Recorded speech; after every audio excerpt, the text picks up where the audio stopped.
Bossing, failed naman, di ako makaregister sa STC Pay kasi pinapatransfer ako sa STC Bank. Paano po ba yan?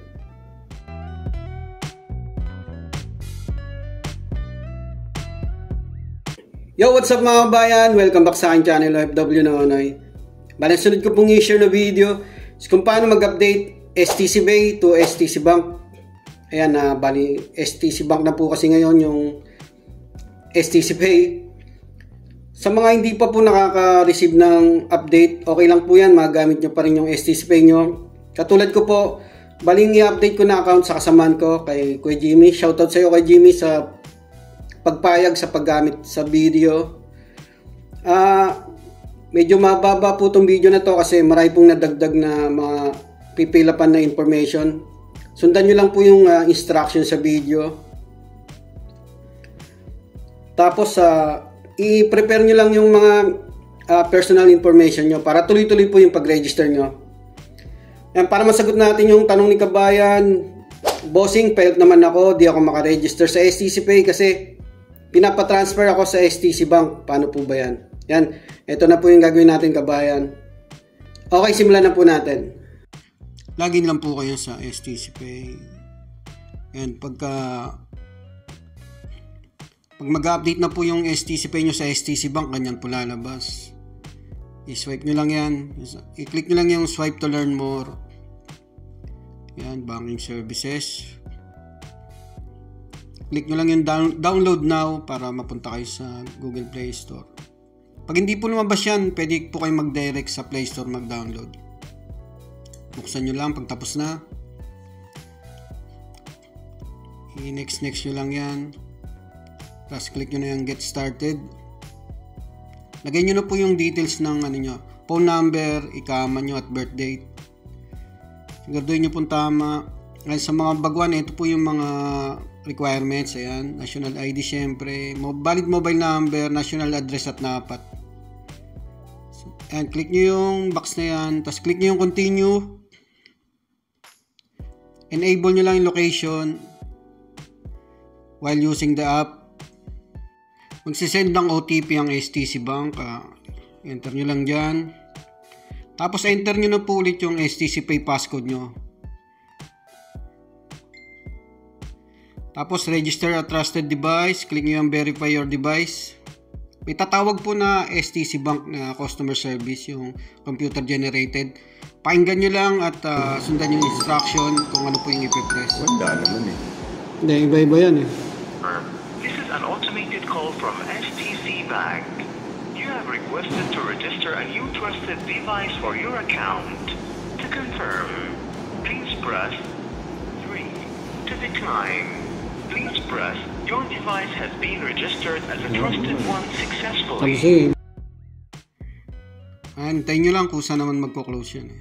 And device registered na. Click nyo lang yung continue. Tapos set up password.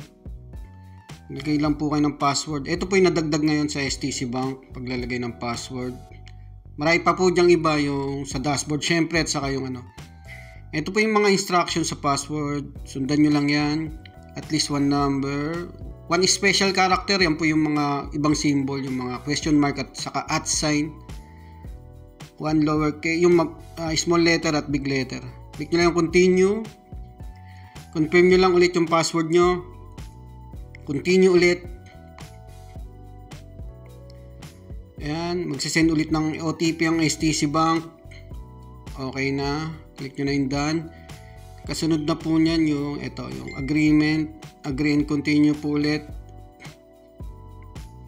Ito permissions. Ayan, enable nyo lang yan. Tapos continue. Allow.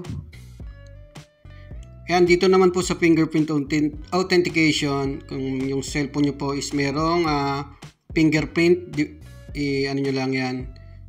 Kadalasan dito sa gilid or sa likod. Depende po sa model ng CP nyo. Ayan, ilagay nyo lang yung fingerprint nyo dyan.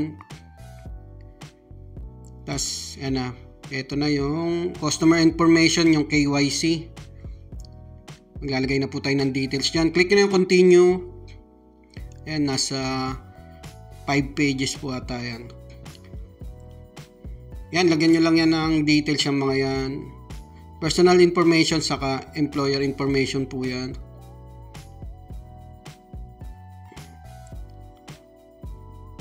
Eto, yan, nakano lang naman yan eh. Huwag nyo na pong baguhin yan.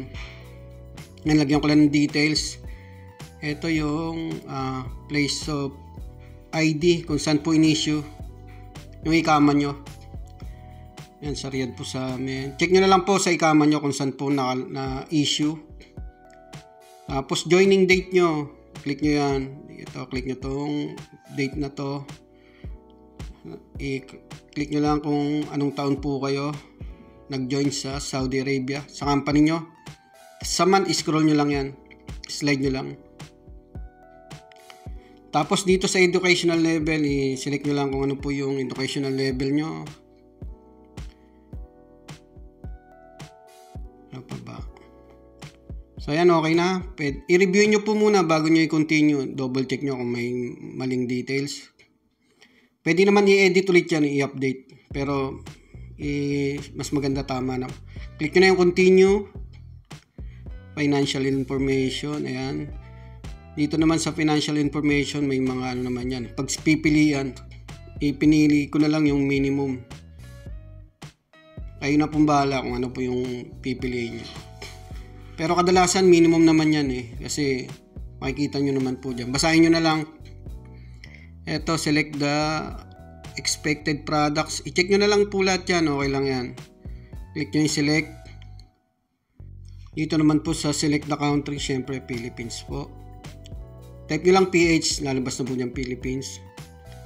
Ito, kasunod naman. Pangalan po ng beneficiary nyo. Maglagay lang po kayo dyan kahit isa.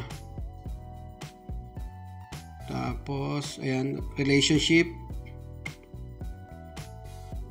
Expected amount, kung magkano po yung papadala nyo na expected. Lagay nyo lang po yan kung magkano. And sa baba, nakanon na lang po yan. Ito, nakanon na rin lang yan. Review nyo lang ulit, tapos continue. Ito, additional information, okay lang yan. Kahit di nyo nalagyan, nakano. Continue nyo lang. Ito rin, itong tax information. Continue nyo lang, non-link din yan. Tapos ito yung additional contact information. Ilagay nyo po dyan yung kasama nyo sa work na nasa Saudi rin, or kaibigan, or kakilala. Bali, kukontakin po yan in case lang po ng pag may emergency. Pag okay na, click nyo na yung continue. Ayan, okay, tapos na po. Click nyo na yung done. Tingnan natin. Ayan, verify your account na. Complete na po siya mga kabayan. Click nyo na yung get started. Lalabas na po dyan yung dashboard ng STC Bank. Ayan, nabago na po yung dashboard ng STC Bank. Medyo komplikado na pero madali din lang po yan. Gagawan din natin ng video sa pag-transfer. And ito yung transfers. Dito tayo sa international transfer. Tapos click nyo yung Western Union. So ayan, andyan na pa rin naman po yung beneficiary natin. Balik tayo sa dashboard. Abangan nyo po yung video natin sa susunod sa magta-transfer po tayo at mag-add ng money at mag-add din ng bagong beneficiary mga kabayan. So makikita nyo yan sa profile information nyo kung complete na yung verification nyo. Ayan, account verification is completed na.